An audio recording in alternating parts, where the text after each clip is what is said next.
안녕하세요. 12월 5일 진짜 안보 방송 시작하겠습니다. 저는 평화네트워크 문채원이고요. 옆에는 정옥식 대표와 함께하고 있습니다. 안녕하세요. 네, 저도 평화네트워크에 있습니다. 네, 굳이 강조를 하시네요. 네. 지금 벌써 12월 첫째 주인데 네. 날씨가 꽤 쌀쌀해졌어요. 사무실에서 여기까지 걸어오는데 네. 예, 굉장히 좀 기온도 낮고 바람도 매섭게 불고 그래서 이제 겨울이 왔구나 네. 하는 걸 좀 실감할 수 있었습니다. 저는 꽤 오래전부터 실감을 했습니다. 사무실이 너무 춥더라고요. 아, 그래요? 사무실에 냉풍기와 온풍기 겸용 있는데 왜 잘 안 트세요? 네, 또 친환경적으로 가려고 안 틀고 있습니다. 아, 그래요? 누구 눈치 보느라 그런 건 아니죠? 그런 건 아니죠. 대표님이 켜주세요. 네, 알겠습니다. 제가 출근하자마자 바로 켜드리도록 하겠습니다. 알겠습니다. 진짜 벌써 12월인데요. 북한이 미국과의 협상 시한으로 정한 올해 연말이 다가오고 있습니다. 그러네요. 네, 최근 들어 북미 양국이 서로에 대한 무력 행사 가능성을 언급하며 맞부딪히고 있는데 또 이번에 북한과 미국이 또 핑퐁처럼 왔다 갔다 발언들을 했더라고요. 네. 기본적으로 트럼프 대통령과 김정은 위원장이 네. 이게 사나이 대 사나이의 승부다 라는 생각들을 갖고 있어서 네. 한쪽에서 말 한마디 하면 절대 지지 않으려고 하는 이런 모습들이 다시 재현되는 것 같아요. 네.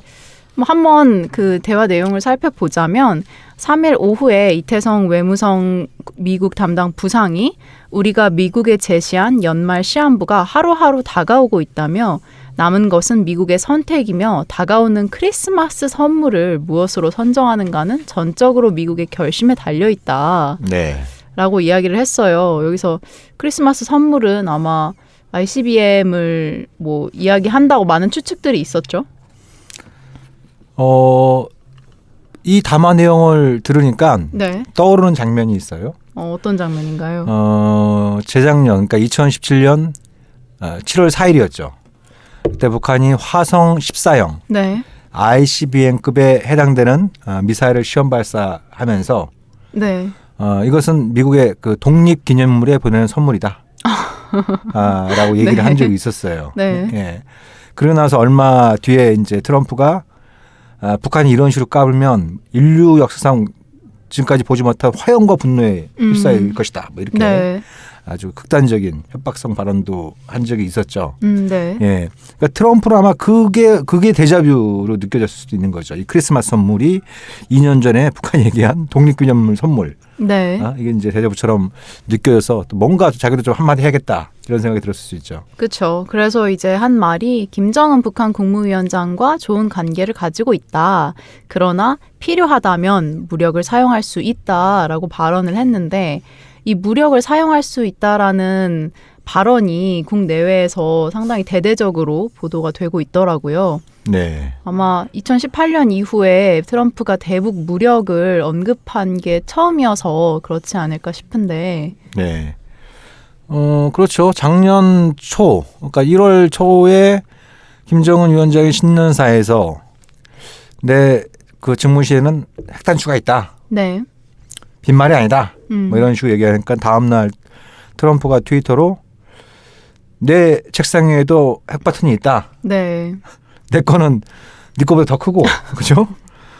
그리고 심지어 작동까지 한다. 뭐 이렇게 이제 말폭탄을 주고받은 이후로는 처음인 것 같아요. 네. 예, 처음이니까 뭐 2년, 연말에 거의 이제 2년 가까이 이런 말이 나온 것이 처음이라고 할 수 있는데, 그래서 제가 한번 그 미국 백악관 홈페이지에 들어가서 이 부분을 좀 읽어봤어요. 네. 예. 왜 어떤 맥락에서 이런 발언이 나온 거냐. 네. 그러니까 방금 전에 말씀드렸던 것처럼 크리스마스 선물에 대한 반발. 그렇죠. 예? 네. 예. 이제 김정은과의 그 사나이의 대결이니까 예. 절대 말로라도 질 수 없다. 네. 라고 하는 트럼프 특유의 기질이 담긴 부분도 있을 거고. 그리고 이제 트럼프가 본인이 생각한 거는 2017년도에 자기가 말폭탄을 던지고 또 제재를 가하면서 이른바 최대의 압박을 가한 결과 김정은이 회담에 응한 거다. 네. 뭐 이렇게 이제 트럼프는 생각을 해왔단 말이죠. 네. 예, 그러니까 뭐 그 매드맨 미친 자를 자처하면서 네가 내 요구를 나를 만류하지 않으면 내가 무슨 짓을 할지 몰라. 네. 이런 메시지를 전달해서 북미 정상회담으로 자기가 견인해냈다라고 이렇게 좀 생각을 해온 만큼 이른바 이제 협상 시한이 북한이 얘기한 협상 시한이 다가오면서 뭔가 또 이제 북한을 압박함으로써 최대의 압박 기조로 돌아서는 이런 네. 어떤 모양새를 취함으로써 회담의 불씨를 살리겠다는 생각도 있는 것 같아요. 예. 그리고 그 북한이 계속 살짝 이제 그 트럼프가 그어놓은 금지선을 갖다가 살짝 넘을랑말랑 네, 하는 모습들을 그렇죠. 보이고 있잖아요. 네. 그래서 이제 금지선은 핵실험, 네. 그다음에 ICBM 시험 발사 이런 거란 말이죠. 네. 근데 그런 부분들 관련해서 계속 트럼프가 이게 김정은과의 정상회담에서 내가 얻어낸 최대 업적이다, 네. 성과다라고 이제 강조를 해왔단 말이에요. 근데 북한은 더 이상 그런 식으로 이용하는 것에 우리는 이제 수수방관하지 않겠다. 그러면서 이제 크리스마스 선물이란 표현 속에는 네. 그렇잖아요. 북한이 일방적으로 선제적으로 취한 그런 조치들을 철회할 수 있다. 네. 예. 라고 하는 메시지를 담은 거였잖아요. 그렇죠. 예, 예, 네. 예.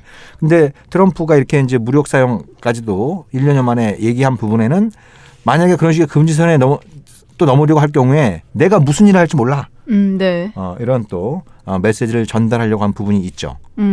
대표님 말씀만 들어보면은 트럼프의 대북 기조는 바뀌었다기보다는 그냥 뭐 북한이 이런 행동을 하면 거기에 반응하고 이 정도의 소폭의 변화 양상을 보여주는 것 같은데 네. 또 언론들에서는 올해 들어 13번이나 발사체를 발사했음에도 트럼프 대통령이 이를 대수롭지 않게 여기며 대화를 강조했다.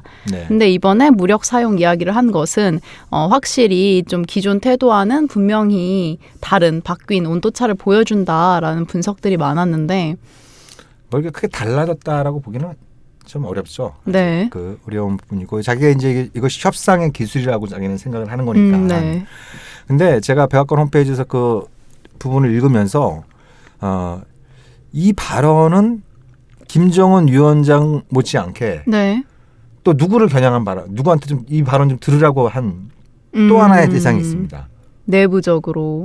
내부적으로라기보다는 네. 예, 문재인 대통령을 향한 메시지의 성격이 네. 강해요. 또 이게 무슨 말씀이냐면 북한을 상대로 무력을 사용할 수 있다 이렇게 얘기하면 이 말에 긴장하는 사람들이 여러 사람이 있을 수 있어요. 그렇죠. 그죠? 예. 그 중에 한 분이 문재인 대통령인 거예요. 네. 그죠? 예, 문재인 대통령인 거예요. 예. 그러니까 일종의 그 공포 마케팅의 일환입니다. 그러니까 필요하면 무력을 사용할 수 있다라고 얘기해 놓고 바로 한국과의 방위비 분담금 얘기를 했다가 아주 장황하게 늘어나요. 네. 예? 장황하게 막 잘 이어지네요. 네. 예. 그러니까 필요한 무력을 쓸 수 있어. 그러다가 갑자기 방위 분담금 얘기로 넘어가고 네. 예. 왜 한국이 방위 분담금을 대폭적으로 인상해야 되는지 아주 장황하게 같은 말 계속 반복하면서 막 얘기를 해요. 네. 네. 그래서 여기서 엿볼 수 있는 건 아주 제가 이제 그 전부터 그런 느낌이 들었습니다만 하노이 노딜 때부터 네. 하노이 노딜 때 그때 그 노딜을 선언하고 기자회견하면서 갑자기 또 방위 분담금 얘기를 해요. 네. 한국이 방위 분담금을 대폭적으로 인상을 해야 된다. 네. 예? 그러니까 그걸 어떻게 해석할 수 있냐면 만약에 하노이에서 빅딜이 이루어졌다, 혹은 뭐 굿딜이 이루어졌다 이러면 한국을 상대로 해서 방위비 인상 압박이 별로 실효를 발휘하기 힘들어요. 그렇죠. 그렇잖아요. 예? 그 돈 어디다가 쓸 거냐고 그러면 할 말이 딱히 없으니까. 예. 그러니까 기본적으로 네. 방위 분담금은 주한미군 주둔 네. 한미연합 방위태세 강화를 위한 건데 이건 기본적으로 북한의 위협에 맞서기 위한 거예요. 그렇죠. 예. 근데 협상을 통해서 북한의 위협이 눈에 띄게 줄어든다고 한다면 그러면 방위비 분담금을 올려달라라고 할 수 있는 아무리 뭐 트럼프가 염치 없는 사람이라고 하더라도 네. 그렇게 말할 수 있는 그 근거 자체가 별로 없게 되는 거죠. 그렇죠. 예, 예. 그러니까 제가 이렇게 전반적으로 쭉 받아왔던 느낌은 일종의 선 방위비 분담금, 네. 후 북미 협상 음. 이런 쪽으로 트럼프가 그림을 그리고 있는 가능성이 높다. 근데 이번 발언을 봐도 그런 그림을 그리고 있다고 하는 것을 저는 거듭 확인할 수 있었어요. 예. 그러니까 먼저 한국을 상대로 해서 최대 압박을 가하는 거죠. 네. 한편으로는 뭐 주한미군이 계속 주둔할 것이냐, 철수할 것이냐 이런 문제도 자기는 양쪽 다 생각해 볼 수 있다. 네. 예. 그러니까 그런 부분들을 통해서 또 압박을 가하고 다른 한편으로는 대북 무력 사용 가능성을 암시함으로써 또 이 한국의 안보 불안을 또 조장하고 네. 이러면서 이제 압박을 가하면서 이 5배에 달하는 방위 분담금을 빨리 받아내려고 하는 것이 일단 트럼프의 시간상으로 보면 우선순위에 있다. 네. 이런 걸 확인할 수 있는 거죠. 아무래도 그 대북 안보 불안 말씀하셨는데 국내에서도 많은 언론들에서 미국이 대북 군사 옵션을 유지하고 있느냐 철회하고 있느냐에 대해서도 보도가 많이 나오고 있더라고요. 네. 그래서 트럼프의 그 무력 사용 한마디가 상당히 꽤 큰 파장을 불러일으켰구나라는 생각이 들더라고요. 네. 네. 근데 트럼프가 이런 얘기하면 또 가만히 있을 북한이 아니잖아요. 그렇죠. 북한 인민군 박정천 총참모장이 이제 담화를 냈는데요. 4일에 트럼프 대통령의 발언을 직접 언급하며 매우 실망했다. 그러면서 만약 미국이 그 어떤 무력을 사용한다면 신속한 상응 행동을 가할 것이라고 이야기를 했습니다. 네. 근데 뭐 평소 북한의 그런 과한 수식어를 사용한 언사를 고려하면은 좀 평범한 수준의 담화 아닌가요? 제가 보기에도 좀 방어적 성격이 강해요. 네. 예, 그러니까 미국이 그 어떤 무력을 사용한다면 네. 그잖아요. 신속한 상응 행동을 가할 것이다. 그렇죠. 반격을 가할 것이다. 이렇게 이런 어떤 취지의 얘기인 거예요. 네. 그렇죠? 예. 근데 그 전에 이제 보면은 북한이 한참 미국과의 관계가 안 좋을 때는 뭐 예를 들면 선제 공격에 걸리는 미국만 갖고 있는 게 아니다. 네. 미국이 사소한 움직임을 보이더라도 우리가 먼저 타격할 수 있다. 네. 이런 식의 얘기들이 많이 나왔었거든요. 그렇죠. 근데 이번에는 미국이 그러니까 미국이 무력을 사용한다면이라고 하는 조건부, 네. 그러니까 방어적 성격의 성격의 짙은 발언이다라고 볼 수 있는 거죠. 네. 네, 그러니까 북한은 나름대로 좀 이렇게 미국을 압박하면서 좀 그 메시지 조절, 네. 예, 메시지 관리를 좀 하고 있는 이런 양상이라고 볼 수 있는 것이죠. 그렇죠. 그 외에도 이런 말도 했더라고요. 위험한 군사적 대치 상황에서 물리적 격도를 저지하는 유일한 담보는 조미 순회의 친분 관계라면서 이제 위세와 허세적인 발언이 상대방의 심기를 크게 다치게 할 수 있다. 네. 라고 이야기를 또 했었습니다. 네, 김정일 위원장이 굉장히 불쾌했다. 뭐 이런 얘기까지도 이제 전한 거고. 네. 그러니까 여기서도 잘 나타나잖아요. 트럼프의 발언을 위세와 허세적인 발언. 네. 예, 그러니까 좀 허풍으로 보는 거예요. 북한도 그쵸. 이게 이제 허풍으로 보는 거죠. 네. 예. 그러니까 북한도 트럼프가 노리는 바를 어느 정도 읽고 있는 거예요. 예, 그 발언이 실제로 무력을 쓰겠다는 이런 것보다는 겁을 줘가지고 네. 뭔가 자기가 원하는 걸 좀 받아내려고 한다라고 하는 거를 북한도 이제 정확히 그런 내용들을 보고 있는 거죠. 예. 대표님 말씀만 들어보면은 이때 일련의 그 흐름들이 크게 북미 양국이 강하게 부딪히는 거라고는 해석할 수 없을 것 같은데 네. 그럼에도 불구하고 서로 방어적 태도를 취하면서 큰 뭐 진전은 없는 상태이잖아요. 네. 이런 상황에서 북한이 연말을 협상의 마지막 시한으로 정했기 때문에 또 북한이 어떤 행보를 걸을지가 조금 주목이 되는 것 같은데 최근에 김정은 위원장이 군 인사를 대거 동행해서 백두산에 올랐다고 합니다. 뭐 백마 타고. 그렇죠. 10월에도 한번 그랬었는데 집권 이후에 중요한 결정을 내리기 전에 항상 뭐 백두산이랑 삼지연을 방문했다. 그런데 이번에도 방문을 했으니 이제 연말이 얼마 남지 않았잖아요. 그래서 또 어떤 결정을 했을까 이런 이야기들이 많이 있는데 뭐 대내적으로 대외적으로 여러 가지 메시지를 전달한 부분이 있었습니다만 이번에 화제가 된 거는 좀 그 젊은 부부가 그 부부애를 좀 과시하는 네. 이런 모습들이 좀 많이 나온 것 같아요. 예. 특히 이제 그 계열가에서 네. 그죠? 예. 김정은 위원장이 그 물에 손을 담그니까 뭐 이설주 여사가 뭐라고 얘기하는지 모르겠지만 네. 이제 어깨에 손을 짚고 당신 그 차가운 물에 손 담그면 감기 걸릴 수 있어. 뭐 이런 식의 어떤 표정으로 네. 그런 부분도 굉장히 좀 흥미로운 부분이었어요. 예. 약간 연말 그런 카드 같지 않나요? 가족 카드? 그러니까요. 뭐 이거 캘린더로 이렇게 제작해서 그쵸. 해도 좀 뭐 사람들 관심 끌 정도로 여러 가지 재미난 사진들이 많이 있었는데, 네. 예, 그러니까 이와 동시에 이제 북한이 연말에 노동당 전원회의, 네.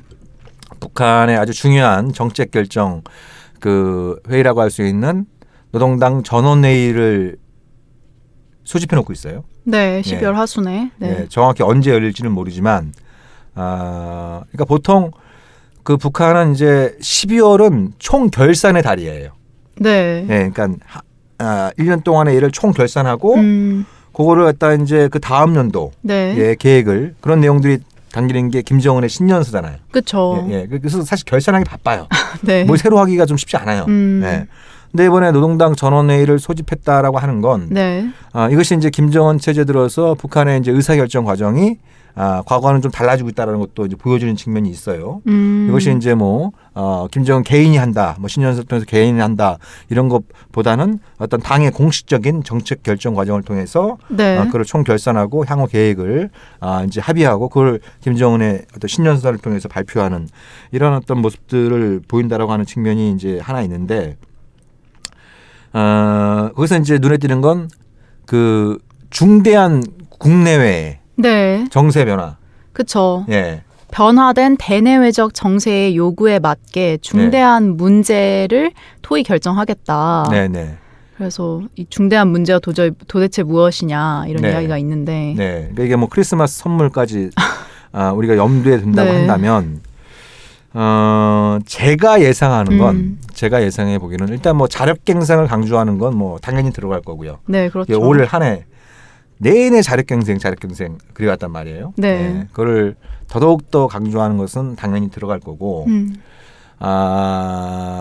또 하나 예상해 볼 수 있는 건 북한이 취한 일방적인 양보 조치. 네. 북한이 표현하는 일방적인 양보 조치. 여기에는 핵실험과 ICBM 시험 발사 유예가 있잖아요. 네. 이거는 2018년 4월 20일 그때도 노동당 전원회의를 통해서 결정된 바예요. 네. 그리고 나서 이제 새로운 전략 노선, 경제 건설에 총 집중을 하겠다라고 하는 새로운 전략 노선을 발표했잖아요. 네. 그 부분을 갖다 평가하면서 그런 이제 북한은 그런 식으로 주장을 하겠죠. 북한의 어떤 그 선의에도 불구하고 네. 선제적인 양보 조치에도 불구하고 미국은 하나도 변한 게 없다. 네. 그래서 그런 그 미국의 그런 적대시 정책이 계속되는 지속되는 것을 확인한 만큼 그런 선제적인 양보 조치를 철회하겠다. 네. 라고 하는 내용의 발표가 있을 거로 이제 저는 예상이 되죠. 근데 그런 선제적인 조치를 철회하겠다는 발표가 있으면은 이거는 공격적으로 이제 핵실험을 한다거나 이런 양상이라고 보기보다는 미국과 대화를 유지해 가면서 선제적으로 했던 조치를 이제 철회한다로 해석을 하면 되는 건가요? 대화를 이제 협상 결렬을 북한이 선언할 것이냐. 네. 예.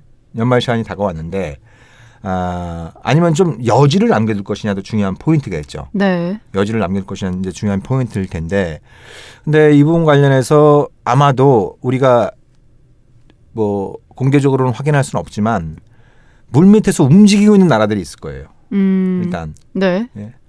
중국, 러시아, 스웨덴 네. 뭐 이런 나라들이 움직이고 있을 거예요. 대화의 문을 완전히 닫으면 안 된다. 네. 대화의 문을 완전히 닫으면 안 된다. 지금 트럼프가 자기 안보를 걱정하기도 지금 급한 상황이니까 일단 탄핵 절차가 완료될 때까지 네.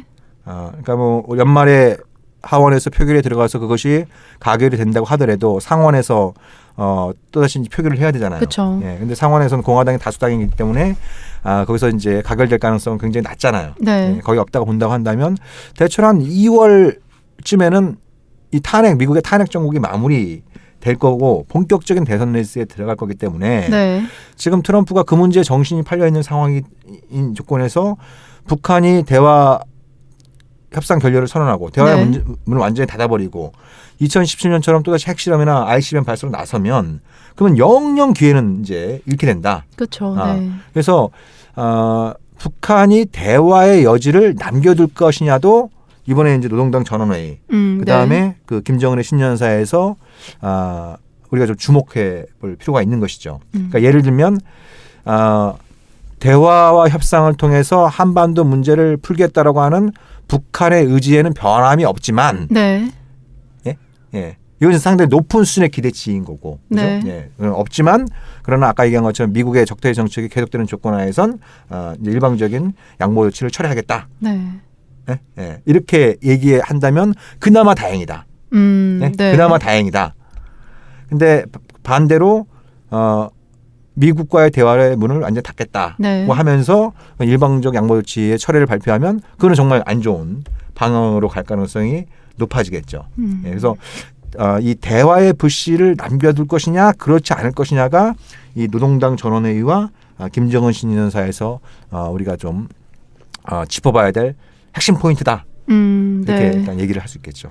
지금까지 북한의 그 언행들을 보면은 발사체를 발사하고 뭐 약간 강한 어조로 이야기를 한다고 해도 약간은 말려줬으면 하는 그런 느낌을 풍겼기 때문에 그래도 대표님이 말씀하신 것처럼 좀 온화적인 대화의 불씨를 남겨두는 방향으로 선택을 하지 않을까라는 생각이 들긴 하는데 또 뭐 어떻게 될지 모르고 또 선제적 조치를 철회한다고 발표를 만약에 하면은 또 미국이 어떻게 받아들일 수 있을지도 모르는 거니까는.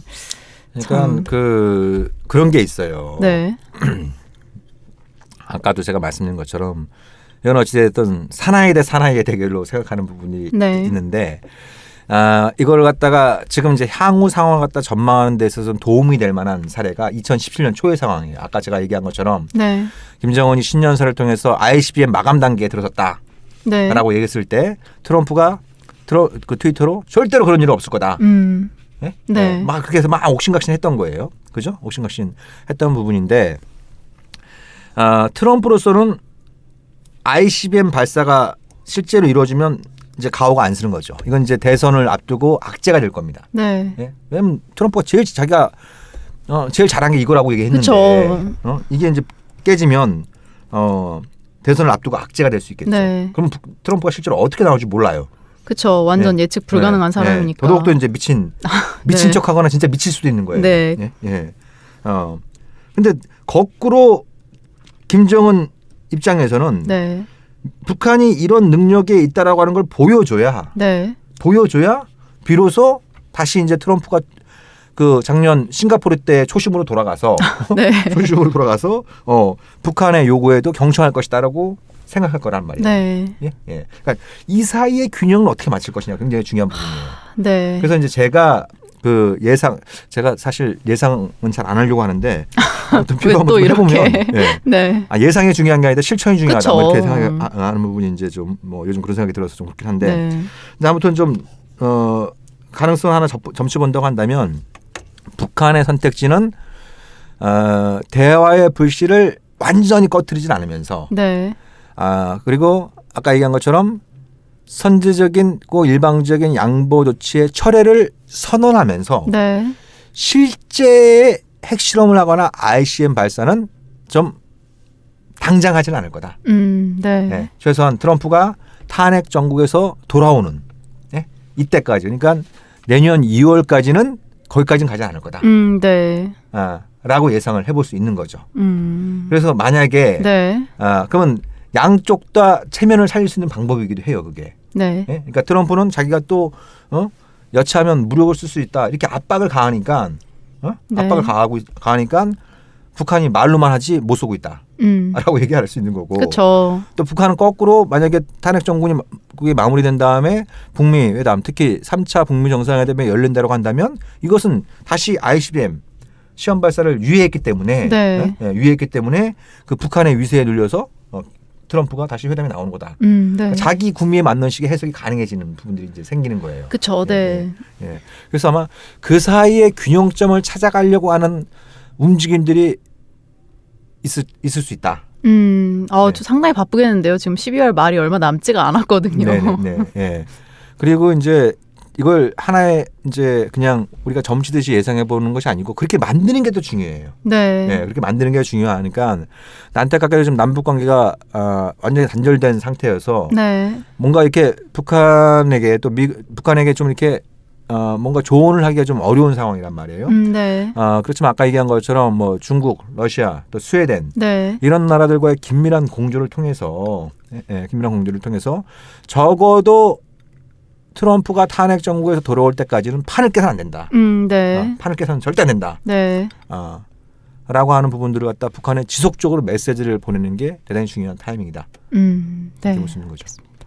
상당히 많은 경우의 수에 대해서 이야기를 해주셨는데 경우의 수가 많다 보니까는 좀 점치기는 힘들지만 그래도 대표님의 예측이 한번 잘 실천 그리고 실현되길 바라면서 저는 네. 그냥 이렇게 예상으로 끝내는 게 아니고 네. 나름대로 뛰게 되겠죠. 물밑 작업을 하고 뛰게 계시군요. 되겠죠. 네, 알겠습니다.